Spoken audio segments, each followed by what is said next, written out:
Cockroaches کی فوج میدان جنگ کے لیے تیار. یہ بغیر کسی سوال کے احکامات پر عمل کرتی ہے. Science fiction, fantasy? بالکل نہیں. بایو بولٹس یعنی روبوٹس اور ننھے جاندار حشرات کے امتزاج سے تخلیق کردہ یہ نظام فوجی ڈرونز کے لیے اگلا بڑا قدم ہو سکتا ہے. جب آپ ڈرون وارفیئر کے بارے میں سوچتے ہوں گے تو غالباً آپ کے ذہن میں کچھ ایسا منظر ابھرتا ہوگا. پریڈیٹر اور ریپر ڈرونز جنہیں امریکہ نے دہشت گردی کے خلاف جنگ میں لانگ رینج سٹرائکس کے لیے استعمال کیا. تو سوال یہ ہے کہ دیو ہیکل ڈرون طیارے ایک سائبر کاکروچ فورس میں تبدیل کیسے ہو گئے. سن 2022 میں روس کی طرف سے یوکرین پر جنگ مسلط کی گئی تھی. اس مسلح تنازع کو تقریباً 4 سال کا وقت گزرنے کے بعد اب ڈرون وارفیئر اس جنگ کا ایک اہم ہتھیار بن چکا ہے. اب یوکرین میں ہونے والی زیادہ تر ہلاکتوں کے ذمہ دار یہی ڈرونز ہیں اور اس ٹیکنالوجی میں ترقی ایک غیر معمولی رفتار سے ہو رہی ہے. امریکی افواج کے استعمال میں آنے والے انتہائی مہنگے ڈرونز کے برعکس روسی اور یوکرینی افواج زیادہ تر چھوٹے کوارڈ کاپٹرز پر انحصار کرتی ہے جو بازار میں آسانی سے مل جانے والے پرزوں سے تیار کیے جاتے ہیں.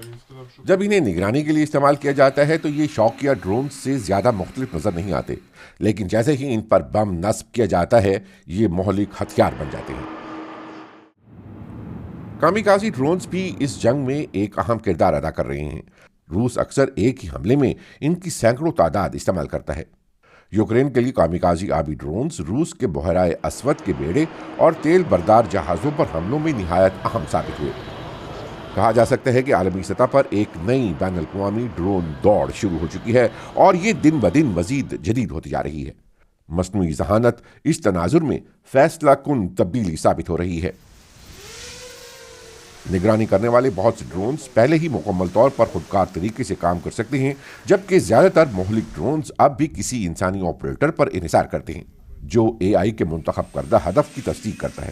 لیکن ڈرونز کی کچھ کمزوریاں بھی ہیں. انہیں الیکٹرانک طریقے سے جیم کیا جا سکتا ہے. ڈرونز کو نسبتاً آسانی سے شناخت بھی کیا جا سکتا ہے. اسی لیے جرمنی میں سائبر کاکروچز ڈرون بنانے کے عمل کا آغاز کیا گیا. ان ڈرونز میں ایک چھوٹا سا الیکٹرک بیگ نصب ہوتا ہے جو انہیں درست سمت میں چلنے کی تحریک دیتا ہے.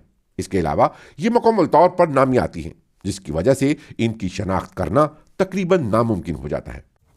حیرت کی بات نہیں کہ جرمن فوج پہلے ہی اس منصوبے میں دلچسپی ظاہر کر چکی ہے.